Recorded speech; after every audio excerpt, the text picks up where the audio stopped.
자, 보험료 볼 수 있도록 해요. 자, 보험료는 세액공제죠. 자, 한번 보겠어요. 소득공제와 세액공제에 대한 설명은 드렸죠. 드렸습니다. 소득공제는 우리가 소득에서 소득을 빼서 납부세액을 구하는 거고요. 세액공제는 납부세액이 결정나면 그 세금에서 이 세금을 빼주겠다라는 겁니다. 그래서 소득공제 100만원과 세액공제 100만원이 있다면 보편적으로 세액공제 100만원이 훨씬 크죠. 납부세액에서 빼는 거니까. 자, 공제 대상. 항상 모든 공제들은 공제 대상이 중요해요. 한번 보겠습니다.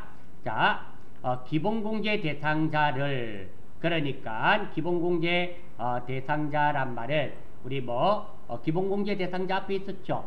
나이, 소득, 나이 이런 거 있었잖아요. 그죠? 그 다음에 관계. 왜 직계, 좀비속, 배우자, 그리고 와이프의, 배우자의 형제 자매는 내 형제 자매라 그랬습니다. 맞나요?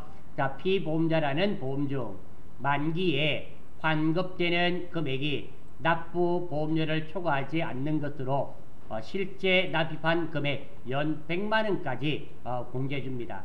자, 공제 대상인데요. 자, 기본공제 대상자란 말은 무엇과 무엇의 제한을 받나요? 첫 번째, 나이 제한 받죠.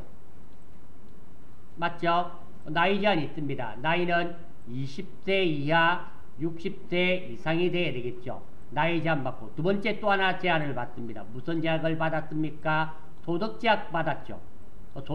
소득은 얼마 넘으면 안 된다. 소득 금액이 100만원 넘으면 안 됩니다. 여기서 말하는 소득 금액 100만원은 역시 마찬가지입니다. 총급여는 500만원까지. 일용 근로소득은 분리과세이기 때문에 얼마라도 관계없고, 복권 당첨금도 분리과세였습니다. 얼마라도 관계없다 그랬습니다. 맞나요? 자, 앞에 우리가 조금 전에 신용카드 공제를 공부한 적이 있습니다. 맞나요? 거기에는 무슨 제한만 있었습니까? 소득 제한은 있었지만 나이 제한은 없었죠? 없었습니다. 지금 보험료가 공제 중에서 제일 까칠한 공제예요. 소득 제한과 나이 제한 다 걸립니다. 있다라는 거. 두 번째, 자, 여기 보시면, 자, 공제 대상인데요. 보장성 보험이 있고요. 두 번째가 저축성 보험이 있어요.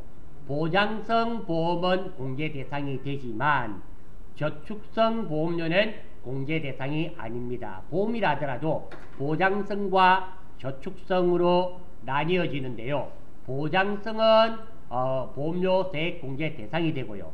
저축성은 저축성 보험료는 공제 대상이 아닙니다.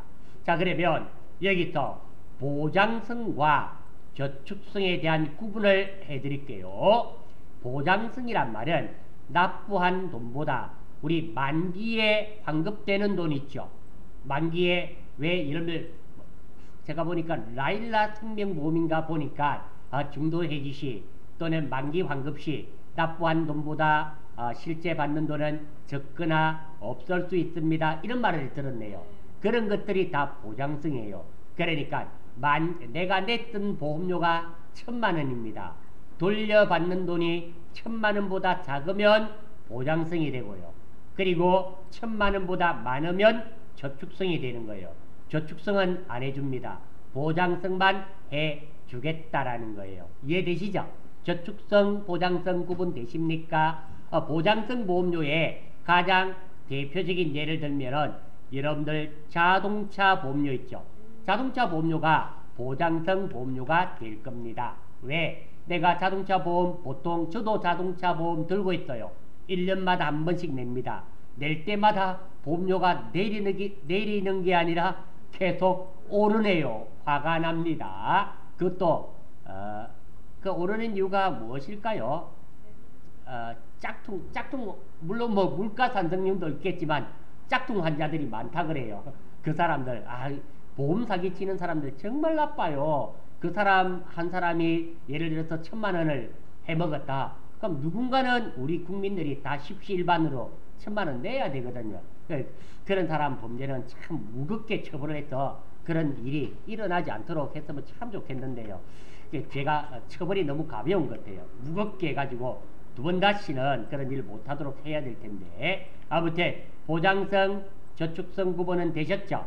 보장성은 되고 저축성은 안 됩니다. 두 번째, 장애인 전용 보장성 보험료. 장애인은 따로 또 해줘요.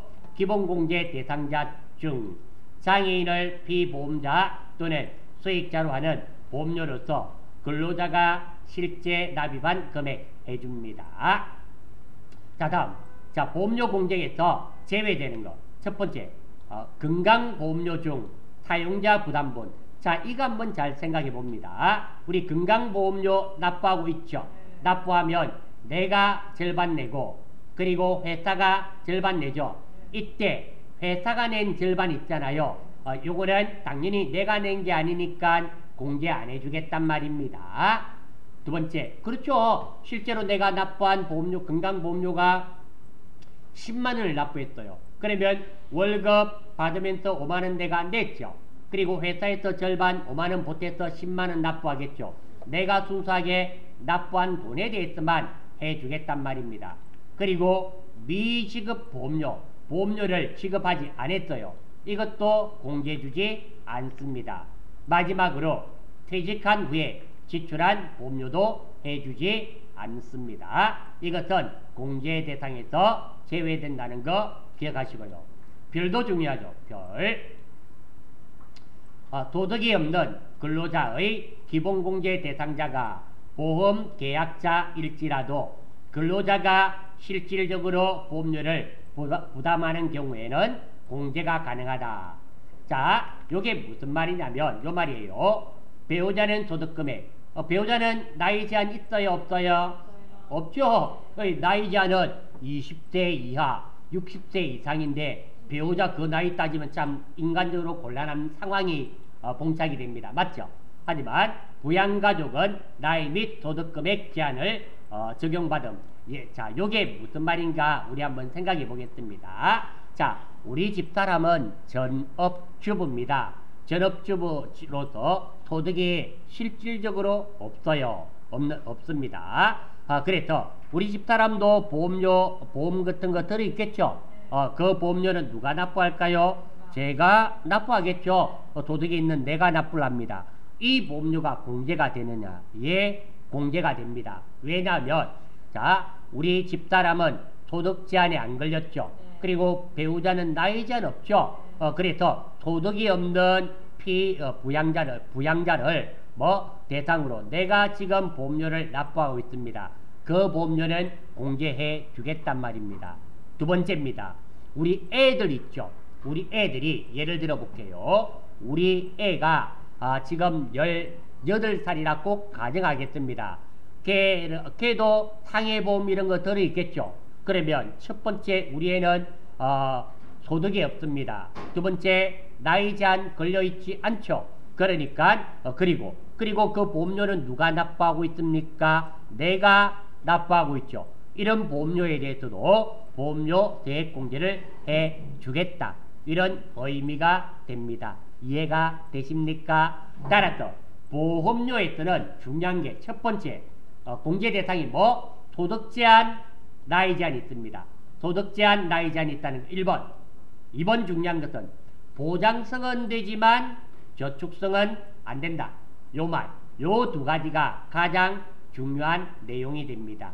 보험료 이렇게 마무리하고 넘어갈 수 있도록 하겠습니다. 다음 의료비 공제입니다. 의료비 공제. 자, 의료비. 자, 공제 중에서 제일 까칠한 공제가 보험료였어요. 그리고 반대로 공제 중에 제일 좋은 공제가 의료비 공제입니다. 묻지도 따지지도 않는다면 좀 그렇고요. 어쨌든 정말 좋아요. 한번 볼게요. 왜 좋은가 하면 공제 대상을 보세요. 자, 나이 및 소득 제한을 받지 않습니다. 소득이 있어도 이건 해주겠단 말이에요. 우리나라가 의료제도 참 잘 되어 있다 그러죠. 얼마 전에 뉴스에 나왔잖아요. 그랜드 캐년. 이야기 들으셨죠? 저도 들었어요. 대한민국 국민으로서 참 안타까운 상황입니다. 안타까운 상황이고 그게 어떻게 처리될지 잘 모르겠네요. 그 대한민국 청년이죠. 외국에 나가서 참 안 좋은 일을 당했는데요. 그 어떻게 될지 모르겠어요. 뭐 세금으로 도와주자니 말자니 뭐 이런 말 있죠. 뭐 개인적으로 볼 때는 일단 나라에서 돈을 주고 데리고 오는 것까지 맞고 든 돈에 대해서는 부모한테 구상권을 청구해 가지고 돈을 받아내는 게 맞다. 놀러 가서 그 했던 거를 국민의 세금으로 한다는 거는 좀 그렇긴 그렇죠. 어쨌든 대한민국 자식이기 때문에 데리고 와야 돼요. 그리고 우리나라에서 하고 그 돈은 개인이 지불돼야 되는 게 맞거든요. 그래서 하는 게 맞지 않나 이런 생각도 가지고 참 애매해요. 그런 상황이 맞죠? 그 내비를 놓기는 좀 그렇잖아요. 남도 아니고 내 동포고 내 민족이고 이 나라를 이끌어갈 청년인데 뭐 저도 참 가슴이 안타까워요. 근데 세금으로 하는 건 또 그렇긴 그렇고 하여튼 애매하네요. 그거 어쨌든 우리나라는 요거 어려비는 도덕 제한, 나이 제한을 받지 않는다는 거. 그래서 좋아요. 좋습니다. 다른 거는 다들 도덕 제한은 다 걸려 있죠. 도덕 제한이 없는 건 없는데 이 어려비만 도덕 제한, 나이 제한이 없습니다. 다음 한번 봐요. 진료, 진찰, 그리고 질병 예방을 위하여 의료기관에 지급한 비용 공개해 줍니다. 두 번째, 치료, 요양을 위하여 의약품 구입 비용 해줍니다. 세 번째, 의사, 한의사 등 처방에 따른 의료기기의 구입 및 임차 비용. 왜 장애우들입니까? 장애인들 왜 휠체어 이런 거 좀 빌려서 쓸 수 있죠? 그런 것도 다 해줘요. 그리고 요거 중요합니다. 안경 또는 콘택트 렌즈 구입 비용 1인당 연 50만원 이내. 자, 안경 있잖아요.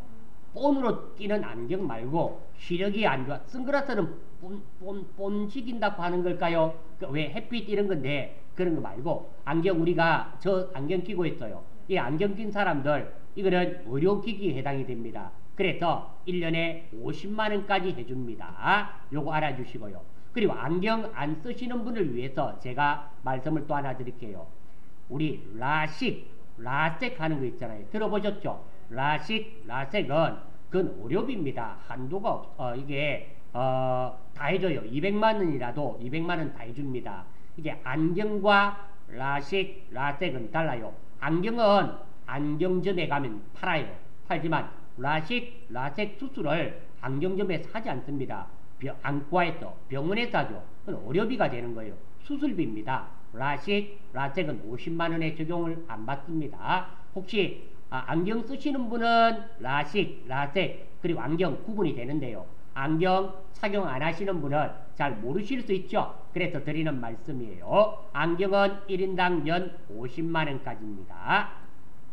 다음 보청기 구입을 위하여 지출한 비용 노인 장기 요양보험법에 따라 실제 지출한 본인 부담금.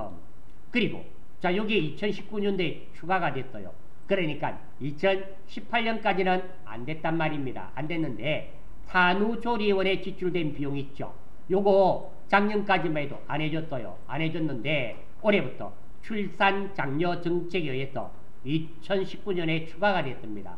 다시 한 번 더 산후조리원에 지출된 비용 요거 출산장려 정책에 의해서 2019년에 추가가 됐다는 거 알아주시고요. 자 그런데 산후조리원에 지출된 의료비라 하더라도 총급여 7천만원 이하입니다. 뭐 그러니까 중산층 이하가 되겠죠. 그리고 사업소득은 6천만원 이하 200만원 한도까지. 그러니까 우리가 산후조리원에서 지출됐는데요. 최대 공제되는 금액은 얼마까지다? 200만원까지 해주겠단 말입니다. 그 말 정도. 자, 요번에 새로 또 추가됐으니까 별 하셨어. 하나 기억해 주시고요. 다음, 배우자와 생계를 같이 하는 부양가족은 나이 및 소득금액의 제한이 없으므로 나이 및 소득금액 제한으로 기본공제 대상자가 아니라도 의료비 공제는 가능하다. 그러니까 예를 한번 들어볼게요. 자, 우리 딸이 96년생입니다. 96년생이니까 그러면 지금 나이가 만으로 소득세법에서는 몇 달로 보게 되나요? 23입니까? 24입니까? 23. 연 빼기 연이라 그랬죠. 2019 빼기 1996이니까 23 맞죠? 23살이에요. 자, 그러면 기본공제 대상이 되나요? 안 되나요? 안 되죠. 기본공제 대상이 아니라 하더라도 걔가 어디 가서 다쳐서 치료를 받았어요. 이 의료비는 공제가 가능합니다. 이유는 간단해요. 무엇을 받지 않기 때문에, 그렇죠, 소득과 나이 제한을 받지 않기 때문입니다. 그리고 의료비 세액 공제에서는 자, 질병 치료의 목적에만 해줘요. 그러니까 요즘 내가 컨디션이 좀 제가 컨디션이 좀 좋지 않습니다. 그래서 한약방에 가서 십전 대보탕을 하나 지어먹었어요. 30만원 주고. 그거는 공제 안 해줍니다. 이렇게 아파서 어디에 감기에 걸렸다, 어디에 뭐 병이 있다, 이렇게 치료의 목적에 대해서는 이게 해주지만 이게 뭐 건강을 위해서 이래 지출하는 건강보조식품 사 먹고 해주는 것은 의료비 공제가 되지 않는다라는 거, 질병 치료의 목적만 해준다는 거 알아주십시오. 두 번째입니다.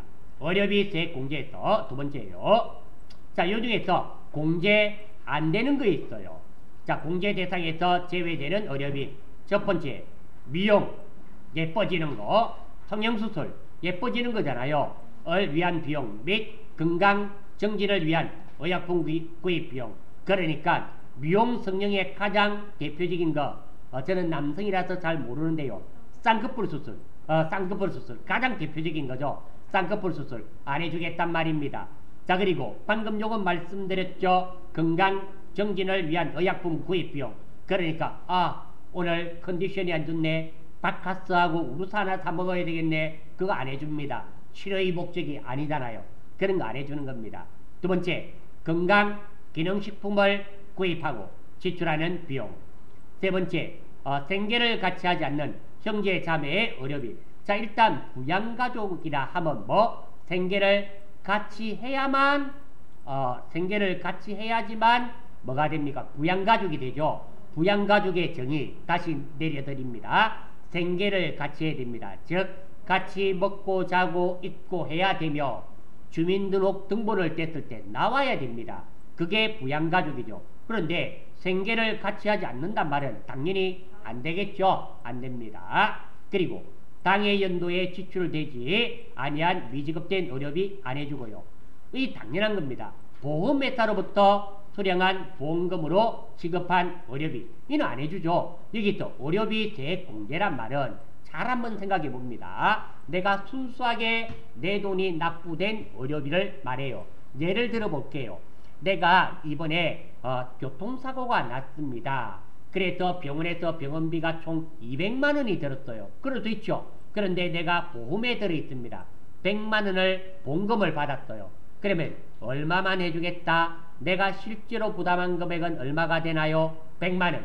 100만원만 해주겠단 말입니다. 보험회사로부터 받은 것은 안 해준다. 이유는 간단합니다.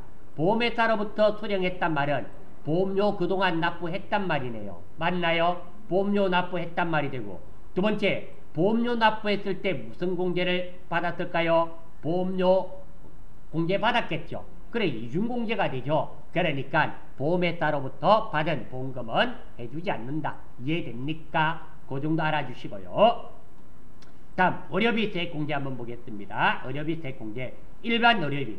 자, 기준금액, 총금액의 3%를 초과하는 금액의 15%를 연 700만원 한도 내에서 공제해 줍니다. 그러니까 한번 봐요. 내가 예를 한번 들어볼게요. 2천만원을 벌고 있습니다. 벌고 있으면 자, 2천만원에 3% 같으면은 3%잖아요. 2, 3은 6, 60만원이네요. 그러니까 의료비로 우리 가족이 60만원을 썼어요. 10원도 공제받는 거 없습니다. 공제해 주는 거 없어요. 요거 60만원을 넘었어요. 100만원을 했습니다. 100만원 쓰면 얼마를 빼요? 60만원 빼고 나머지가 얼마 되죠? 40만원에 대해서 몇 퍼센트? 15%를 공제해 주겠단 말입니다. 이해가 되십니까? 최소 얼마는 써야 된다? 3%를 써야 돼요. 우리 카드 있었죠? 카드는 얼마까지 였습니까? 25%까지 였잖아요. 25%까지 였고 의료비는 총 금액의 3%, 3%를 초과한 금액의 15%를 해주는데 1년에 최대 얼마까지 700만원 한도 냅니다. 다음 전액 의료비 공제가 있어요. 요것들은 한도가 없단 말입니다. 전액 의료비. 첫 번째 본인이 아파서 치료받은 거 전액 의료비입니다. 한도 규정을 안 받습니다. 두 번째 나이입니다. 65세 이상은 한도액이 없어요. 한도액이 없고 다음에 장애인, 건강보험 산정 특례자, 중증 환자. 그렇게 왜 오늘 내일 좀 숨이 좀 안 좋은 말인가요? 꼴깍꼴깍 하시는 분들 있죠. 왜 응급실에 넘어가 있고 항시 질병을 치료하는 거 아니면은 좀 이게 소생의 기미가 좀 없으신 분 있죠. 살아계시긴 살아계신데 언제 회생할지 잘 모르시는 이런 분들, 중증 환자 이런 분들은 병원비가 많이 듭니다. 이런 사람들 한도 규정이 없어요. 그리고 난임 수술비 20% 사람은 한도액 규정 없이 공제를 받을 수 있다. 자, 한번 보세요. 우리 의료비는 몇 %입니까? 공제되는 금액이 15%죠? 15%예요. 그런데 난임 수술비 있죠? 이건 몇 % 해준단 말입니까? 20% 많이 해주죠. 왜? 다 이게 출산 장려 정책이죠. 출산 장려 정책에 의해서 해주고 있는 겁니다. 이해되십니까? 자, 의료비 넘어가기 전에 다시 한번 봅니다. 의료비는 첫 번째 좋은 점 묻지도 따지지도 않고 공개해줍니다. 되시겠습니까? 부양가족은 다 해줘요. 즉 소득 제한, 나이 제한이 없습니다. 두 번째 의료비가 좋은 것은 이거 여기는 안 나왔네요. 카드와 중복 공개됩니다. 카드와 중복 공개가 돼요. 그래서 또 좋아요. 그러니까 체크카드로 결제하면 의료비 공제도 받고 카드 공제도 받고 신용카드로 하면 15%가 되죠. 의료비 공제도 받고 카드 공제도 받고 이래서 좋아요. 그래서 또 좋습니다. 세 번째 알아주셔야 되는 것은 질병 치료의 목적은 되지만 건강을 위한 건강 증진을 위한 것은 되지 않는다. 이렇게 알아주시면 좋겠네요. 이 세 가지가 의료비 세액 공제의 가장 핵심적인 것이 되겠습니다. 자, 요거 이해되시나요? 예? 자, 요 정도예요. 다시 한 번 더. 의료비 소득 제한, 나이 제한 없고요. 두 번째, 요거 중요한 겁니다. 안경하고 콘택트 렌즈는 1년에 얼마까지? 50만원까지. 그리고 산후조리원 요거 추가됐다 그랬죠? 추가된 거. 산후조리원에서 지출된 비용. 그런데 산후조리원에 지출된 비용은 요거 2019년에 새로 추가됐고요. 그리고 다음 페이지. 자, 공제 대상에서 제외되는 거. 자, 예뻐지는 거 안 됩니다. 그리고 건강증진을 한 거 안 됩니다. 되셨죠? 그리고 일반 의료비는 됐고요. 전액 의료비는 나이 제한이 있네요. 몇 세 이상? 65세. 본인과 65세 이상은 전액. 장애인은 당연히 되겠고 다음에 중증 환자도 됩니다. 난임 시술비는 몇 %? 20%. 여기 20%를 공개해 줍니다. 한도액 규제 없이 공개됩니다. 자, 제가 65세 보니까 생각나는 게 하나 있네요. 우리 나이 있죠? 보니까 60세도 있었고요. 60세도 있고 그리고 65세도 있고요. 그리고 또 하나 더 있네요.